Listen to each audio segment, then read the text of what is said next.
Hello everybody and welcome to time. आज के today markets के एपिसोड में हम बात करने वाले हैं कुछ इंटरेस्टिंग टॉपिक्स के बारे में, जैसे एविएशन इंडस्ट्री में तेजी का ट्रेंड वापस दिखाई दे रहा है, वाटरफॉल में इंडिगो का strong performance and where is exactly the aviation sector at. Next, US prosecutors के इंक्वायरी रडार पर फिर से आया है Adani group. Allegations of bribery and compliance concerns फिर से एक बार आ चुके हैं। एंड अपोलो हॉस्पिटल्स ने क्वार्टर फोर में दिखाया है विकास का एक रोड मैप, नए beds and strong margins. So let's look at the full story. And hi, this is your host Suhani Gadaria, and let's begin.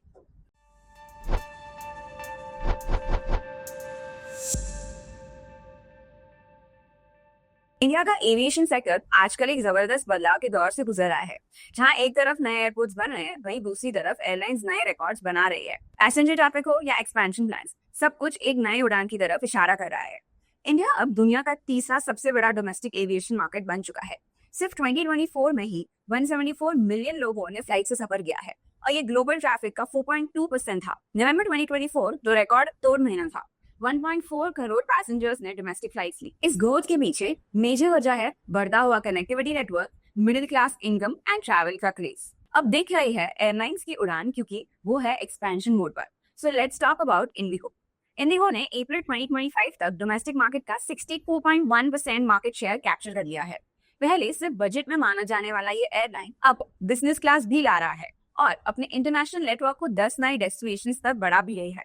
Fleet की बात करें तो अब 437 एयरक्राफ्ट इंडिगो के पास है और लगभग 1000 नए एयरक्राफ्ट का ऑर्डर दिया है, जिसमें से 30 Airbus A350-900 wide body aircraft भी है। और अब आइए बात करते हैं उसके Q4 रिजल्ट्स की। धमाकेदार रिजल्ट्स दिए हैं, जहां नेट प्रॉफिट में 62% की जबरदस्त जंप दिखाई देती है, रेवेन्यू में 24% का ग्रोथ एंड 64% का मार्केट शेयर उसने कैप्चर किया है। इंडिगो ने पैसेंजर डिमांड और ऑपरेशनल एफिशिएंसी का बेहतरीन कॉम्बो यूज करके अपना सबसे अच्छा क्वार्टर दिया है, despite the fuel cost and expenses के चैलेंजेस के भी बावजूद। Now let's talk about air India. Tata group के अंदर एयर इंडिया एक मेजर ट्रांसफॉर्मेशन से गुजर रही है। 470 एयरक्राफ्ट के पहले से ऑर्डर के बाद अब 200 और नैरो बॉडी जेट्स लेने की प्लानिंग हो रही है, लेकिन प्रॉब्लम भी है। जैसे पाकिस्तान के एयर स्पेस बैन होने की वजह से 600 मिलियन का एस्टिमेटेड लॉस है, जिसके लिए गवर्नमेंट से सपोर्ट भी मांगा गया है। Now let's also talk about Akasa air. Akasa air एक नया नाम, लेकिन फुल एक्सपेंशन मोड में है। अब A27 एयरक्राफ्ट है, लेकिन अगले 5 साल में 72% होने का टारगेट है। 150 बोइंग 737 मैक्स एयरक्राफ्ट का बड़ा ऑर्डर भी दिया गया है। फोकस है कि टियर 2 और टियर 3 सिटीज से कनेक्टिविटी बढ़ाने पर। और इन सब के बावजूद there is an infrastructure boom. India का प्लान है कि 2047 तक 350 एयरपोर्ट्स बनाना। ये सिर्फ एविएशन नहीं बल्कि इकोनॉमिक ग्रोथ का भी बूस्टर बनेगा। बेंगलुरु का केम्पेगौड़ा एयरपोर्ट अब मुंबई से आगे निकल गया है पैसेंजर ट्रैफिक में। साउथ इंडिया का सबसे बड़ा एयरपोर्ट बन रहा है। अगर हम बात करें फ्यूल प्राइसेस की, तो एविएशन टर्बाइन फ्यूल के दाम अभी भी कोविड के पहले के लेवल से काफी ऊपर है। इस वजह से एयरलाइंस प्रॉफिटेबिलिटी अफेक्ट होती है, लेकिन एस्टिमेटेड है कि FY 25-26 में इंडस्ट्री को 20 to 30 बिलियन रुपीस का लॉस हो सकता है। Despite the high cost and geopolitical issues, India का एविएशन सेक्टर एक स्ट्रॉन्ग पाथ पे है। इंडिगो जैसे प्लेयर्स रिकॉर्ड प्रॉफिट्स कमा रहे हैं एंड इंफ्रास्ट्रक्चर पुश से लॉन्ग टर्म में और ग्रोथ एक्सपेक्टेड है। एयरलाइंस का फोकस अब सिर्फ कॉस्ट लीडरशिप, प्रीमियम सर्विसेज और ग्लोबल एक्सपेंशन पर है। इंडिया की एविएशन कहानी अब सिर्फ सफर नहीं, एक ग्रोथ जर्नी बन गई है, जिसमें प्लेन के इंजन के साथ इकोनॉमी भी फुल थ्रॉटल में है। अब आज की अगली न्यूज। इंडिया के मशहूर बिलियनर गौतम अडानी जी और उनका बिजनेस एम्पायर अडानी ग्रुप अब एक बड़े इंटरनेशनल दलदल में फंस गए हैं। यूएस डिपार्टमेंट ऑफ जस्टिस ने उनके ऊपर bribery, sanction violations and investor fraud जैसे सीरियस आरोप लगाए हैं। ये नए एलिगेशंस उनके पहले के रेगुलेटरी इश्यूज के ऊपर और एक लेयर जोड़ता है और अब दुनिया भर की नजर अडानी ग्रुप पर टिकी गई है।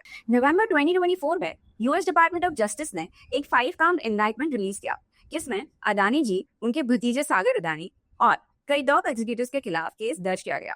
उन पे आरोप है कि उन्होंने 2000 प्लस करोड़ के एसेट्स की रिश्वत दी है इंडियन स्टेट्स के ऑफिशियल्स को, जैसे आंध्र प्रदेश, तमिलनाडु, ओडिशा, छत्तीसगढ़, जम्मू एंड कश्मीर, जिससे उनको मल्टी बिलियन डॉलर की सोलर एनर्जी कॉन्ट्रैक्ट्स मिल सके।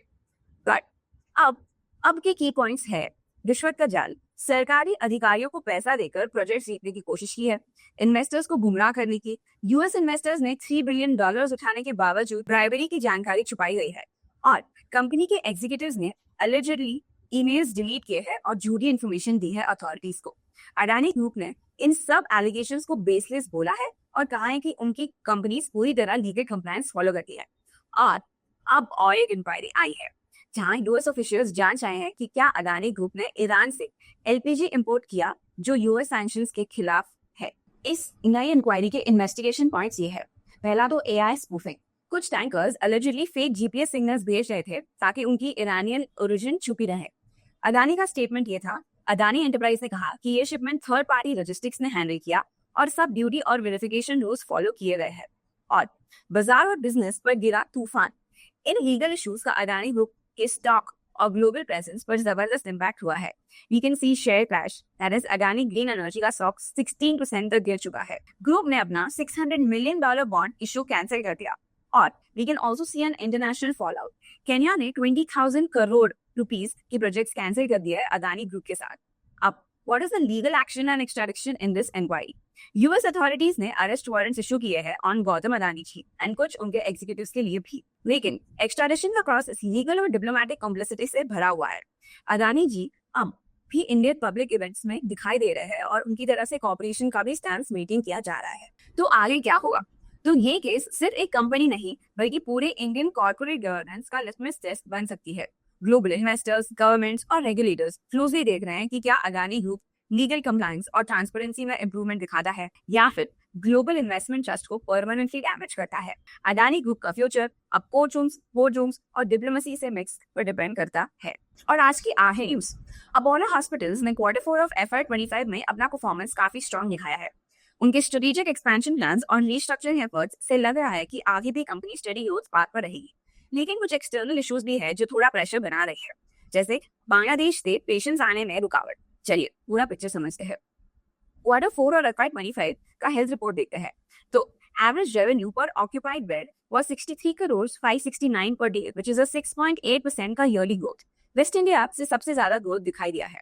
हेल्थ केयर डिविजन का रेवेन्यू 2,843 करोड़ तक पहुंच गया है, which is a 10% growth. And EBITDA margins ये भी 110 बेसिस पॉइंट से बेटर हुआ है, जो अब 24% तक आ चुका है। तो अपोलो का नेक्स्ट बिग मूव क्या है? प्लान है कि अगले 3 से 4 सालों में 4,300 नए बेड्स ऐड करने का प्लान है।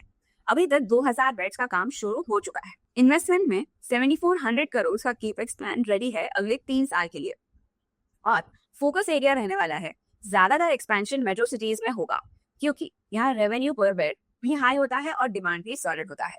But what is the Bangladesh visa issue? East India units को झटका अपोलो की ईस्ट इंडिया के हॉस्पिटल्स, स्पेशली कोलकाता यूनिट जो बांग्लादेश के पेशेंट से काफी रेवेन्यू आता था।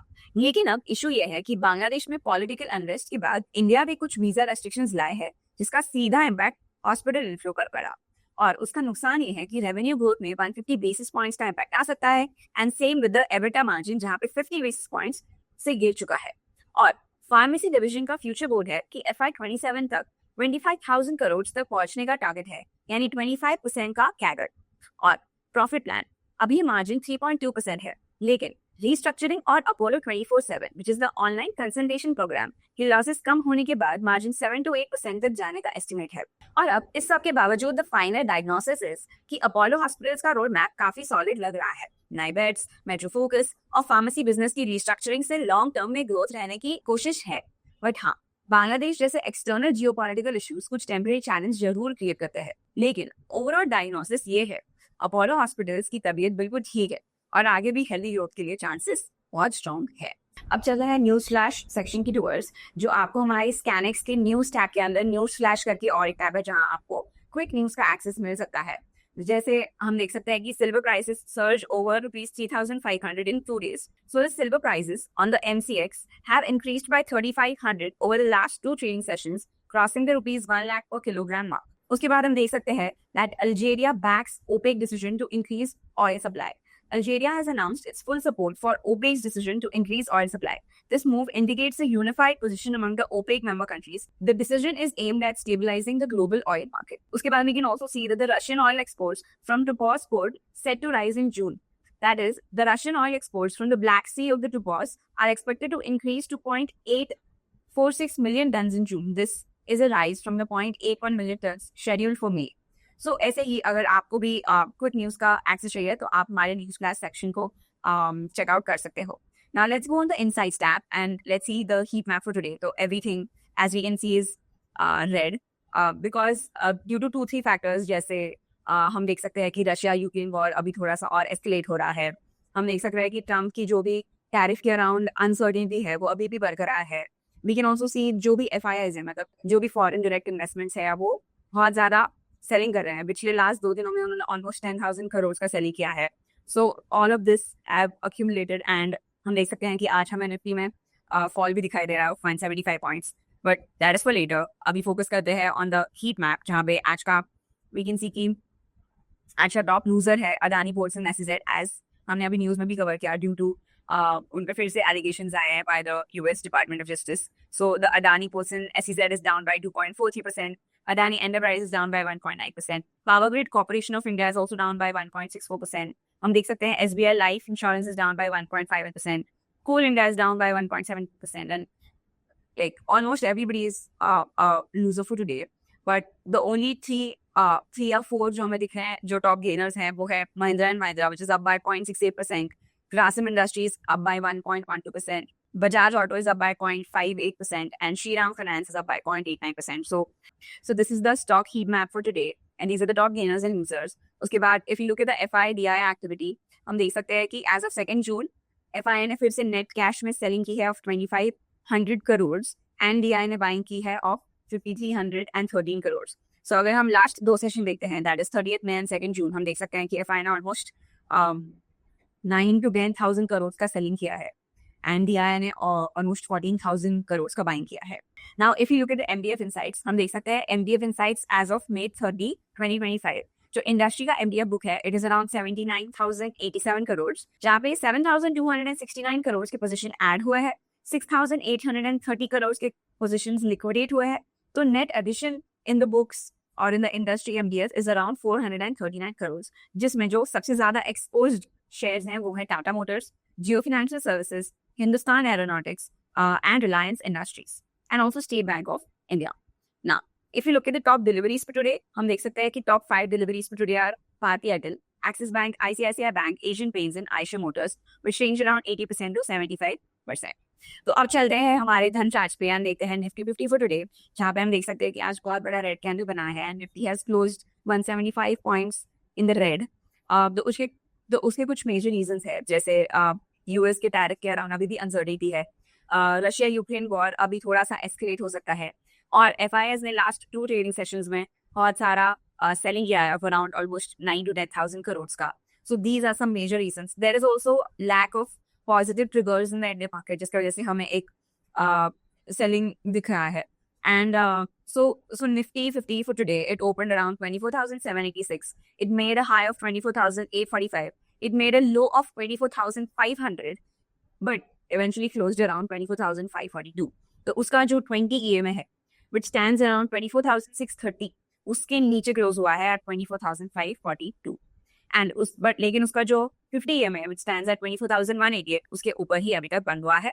उसका RSI भी नीचे आ चुका है at around 50.